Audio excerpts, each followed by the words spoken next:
Ingredients: 1 package of chocolate Oreos, a half a cup of melted butter, half a gallon of vanilla ice cream, half a gallon of chocolate ice cream, 1 jar of fudge topping. Walnuts are optional. So today I was going to show you how to make the hot fudge sundae pie or an ice cream pie, kind of equivalent to a Dairy Queen cake, only better. And the crust is made with a not double stuff regular Oreos and a little butter. I put the package in a half for 2 9-inch pies. Oreos in my food processor, and I whiz them up fine. And then I put some melted butter in there, about a half of a cube melted, until the Oreos and butter make like wet sand, kind of sticks together a little bit. And then I take either wax paper or parchment paper, just cut it like this, so that it'll sit down like this. And I fold it because, like it aches, so that it goes around the corners nicely. And I just dump the prepared Oreo crust cookie mixture in here, and take like a flat bottom glass, and first I spread it around and then I press the cookies into the sides and the bottom of the pan, kind of like that.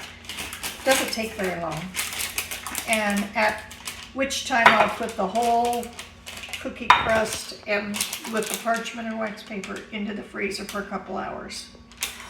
The benefit of this is really nice because after a couple hours, I'll take the crust out. I'll show you with a pre-done crust.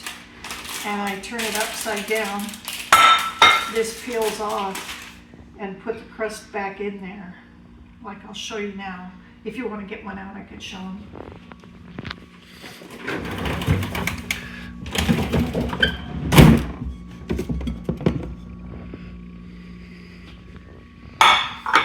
And so it's hard, and I put it like that.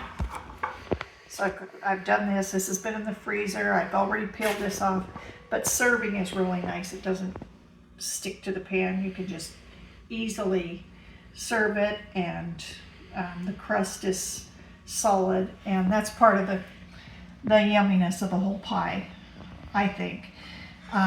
It doesn't have to be perfect all the way around, although you can put as much effort into it as you want. But it's a pretty rich pie anyway. So that's the crust. Now, the next part, to fill the pie, my standard version is vanilla ice cream, Hershey's or a hot fudge of your choice, and then chocolate will cover the top. So it'll be basically 3 layers. I think it'd be good with some nuts on top of the hot fudge, but that's my choice. Often I'll just cut this up, slice it up. We'll see what it is like right now. I like to sort of slice it, but I'll fill this. It's been sitting at about 20-30 minutes, so it's kind of soft, and I'll just fill this crust with vanilla ice cream.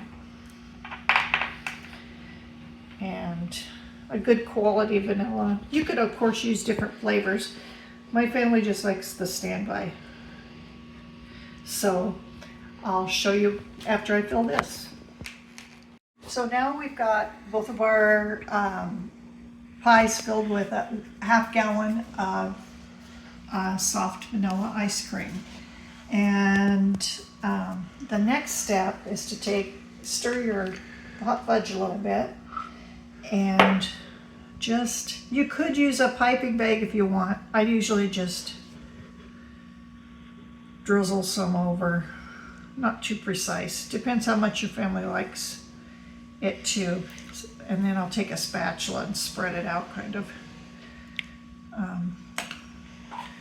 This is something my son asked for his birthday on occasion, so I don't want it to be too skinny, but those Dairy Queen cakes have gotten so expensive, and I think these are way better anyway.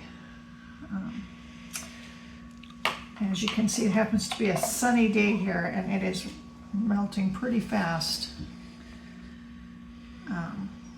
But it's once you get those crusts frozen and out of the pan,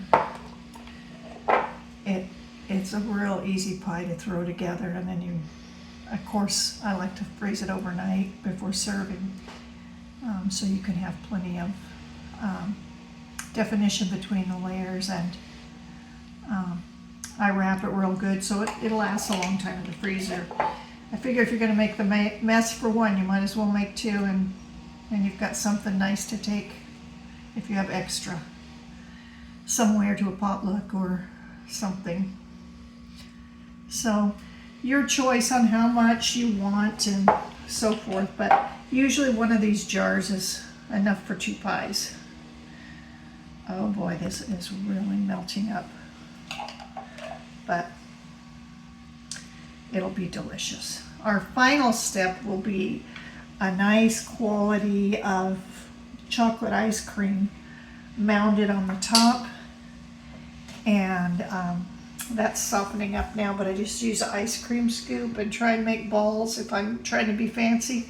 But if I'm lazy, I'll just slice it and then run a knife around it and kind of make it like a meringue. So anyway, next step is the chocolate topping. Okay, so I've taken the liberty of scooping some up ahead so I can kind of quickly show you. As I said, it's so warm, it's kind of not the best day to make an ice cream pie, but as you can see, I do the entire top with balls of ice cream. And I think it'd be really good with even peppermint at Christmas and some of the other flavors your family's into, but my scoops are not the prettiest today. You can really go crazy and make this a beautiful